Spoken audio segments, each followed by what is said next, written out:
వేదికలో సమావేశం జరిగింది. ఆ నెక్స్ట్ డే ఆ సమావేశంలో నిర్ణయించి ఆ నెక్స్ట్ డే దాన్ని కూల్చేశారు.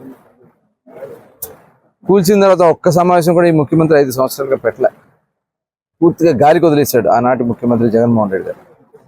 ఇవాళ తిరిగి రాష్ట్ర ప్రజలు పడినటువంటి కష్టాలు, ఇబ్బందులు, గత ప్రభుత్వంలో దోపిడీ అన్నీ కూడా తెలుసుకుని దాదాపు 95% మ్యాండేట్ ఇచ్చి 175 స్థానాలకి 164 స్థానాలు గెలిపించారు.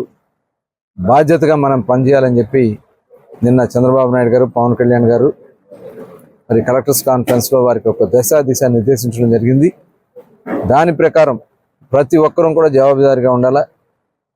ఏదైతే డిపార్ట్మెంట్స్ ఉన్నాయో డిపార్ట్మెంట్లో ఉన్నటువంటి మంత్రులు ఉన్నారో అందరూ కూడా సమన్వయం చేసుకుంటూ ఎప్పటికప్పుడు వాట్సాప్ గ్రూపులు ఏర్పాటు చేసుకుని వాటి ద్వారా సమాచారం తెలుసుకుని ఒక గుడ్ గవర్నెన్స్ని ప్రజలకు అందించాలనేదే లక్ష్యంగా మరి నిన్న సమావేశంలో నిర్ణయాలు తీసుకోవడం కూడా జరిగింది.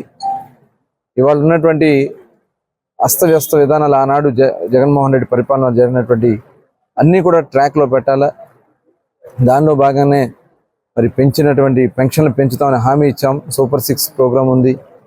ఇవన్నీ కూడా ఫేజ్ వైజ్గా చేసుకుంటూ ఆల్రెడీ ఇప్పుడు పెంచిన పెన్షన్లు కూడా అందించడం కూడా జరుగుతోంది.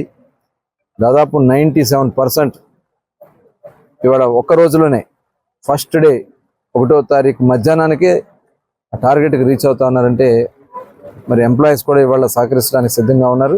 అవసరం ఉంది. ఇవాళ ఏదైతే మరి భూ హక్కు చట్టం ఇవాళ ఆ చట్టాన్ని కూడా ప్రభుత్వం రద్దు చేసింది. ఇలా అనేక కార్యక్రమాలు చేసుకుని ముందుకెళ్లాల్సినటువంటి అవసరం ఉంది. దానికోసమే ఒక స్వచ్ఛమైన పరిపాలన ఇవాళ కూడా చూస్తూ ఉన్నాం. ఎంఆర్ఓ ఆఫీస్ తగలబెడతా ఉన్నారు. వాళ్ళు చేసినటువంటి పాపాలు బయటపడతాయని చెప్పి ఆఫీసులు తగలబెట్టడం, లేదంటే పేపర్లు ఎత్తుకెళ్ళి కాల్ చేయటం, ఇంతకంటే దుర్మార్గం ఎప్పుడు చూడలే. టోటల్ ఇవన్నీ కూడా లా అండ్ ఆర్డర్ కూడా దెబ్బతింది. వాళ్ళ గంజాయి కానీ మద్యం కానీ విపరీతంగా ఉన్నాయి. ఆ ప్రభుత్వ పాపాలు అన్నీ కూడా కరెక్ట్ చేయాలని చెప్పి నిన్న దిశ నిర్దేశించడం జరిగింది. మళ్ళీ 3 నెలల తర్వాత జరిగినటువంటి ప్రోగ్రెస్ మీద కానీ యాక్షన్ ఏదైతే ఉన్నాయో అన్నీ కూడా అందరినీ బాధ్యులు చేయాలని చెప్పి నిన్న జరిగింది. చాలా సీరియస్గా ఉన్నారు ముఖ్యమంత్రి గారు. ఎక్కడన్నా ఎవరన్నా తప్పులు చేస్తే ఉపేక్షించేది లేదు, క్షమించేది లేదు. ఒక స్వచ్ఛమైన పరిపాలన అందిస్తాననే లక్ష్యంతోనే ప్రభుత్వం ముందుకెళ్తా ఉంది. ఇసుక కూడా ఆల్రెడీ మనం ఫ్రీ పాలసీ ఇచ్చాం. ఈ ఫ్రీ శాండ్ పాలసీలో ప్రతి ఒక్కరికి కూడా బీచ్కి వెళ్ళి లేకపోతే స్టాక్ పాయింట్కి వెళ్ళి వాళ్ళు తెచ్చుకోవచ్చు. అక్కడ లోడింగ్ ఛార్జీ ఏదైతే ఆ గ్రామ సీనరేజ్ ఉంటుందో అది కట్టుకుని వాళ్ళు తెచ్చుకుంటారు. ఇందులో ప్రభుత్వం ఒక్క పైసా కూడా తీసుకోవట్లేదు. కానీ దీన్ని కొంతమంది కావాలని చెప్పి తప్పుదారి పట్టించాలని చూస్తూ ఉన్నారు. దాని మీద కూడా చాలా సీరియస్గా మరి వాళ్ళ నిర్ణయాలు తీసుకోవడం జరుగుతుంది. ఎవరిని కూడా ఉపేక్షించేది లేదు. ఎక్కడన్నా ఆ విలేజ్లో ట్రాన్స్పోర్ట్కి ఎంత అవుతుందో దానికి మించి తీసుకుంటే అవసరమైతే బళ్ళు కూడా సీజ్ చేస్తాం. ఎవరైతే దీంట్లో భాగస్వాములు అయ్యారో వాళ్ళని కూడా కఠినమైనటువంటి కేసులు పెట్టి అరెస్ట్ చేయడం జరుగుతుంది తప్ప ఎవరిని కూడా ఉపేక్షించేది లేదు. ఏదైనా కంప్లైంట్ మా దృష్టికి వస్తే ఇమ్మీడియట్గా దాని మీద యాక్షన్ తీసుకునే దానికోసం టోటల్ యంత్రాంగాన్ని కూడా తయారు చేస్తున్నాం.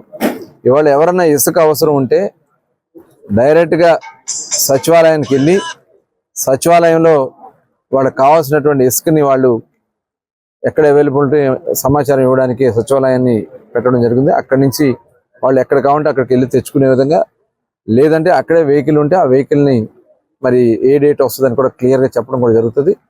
ఆ పేమెంట్ అంతా కూడా డైరెక్ట్గా వాళ్ళే చేసుకున్న ట్రాన్స్పోర్టర్కి కానీ అక్కడ ఉన్నటువంటి వాళ్ళ ఖర్చులు పెట్టి కూడా వాళ్ళే డైరెక్ట్గా పే చేసుకుంటారు.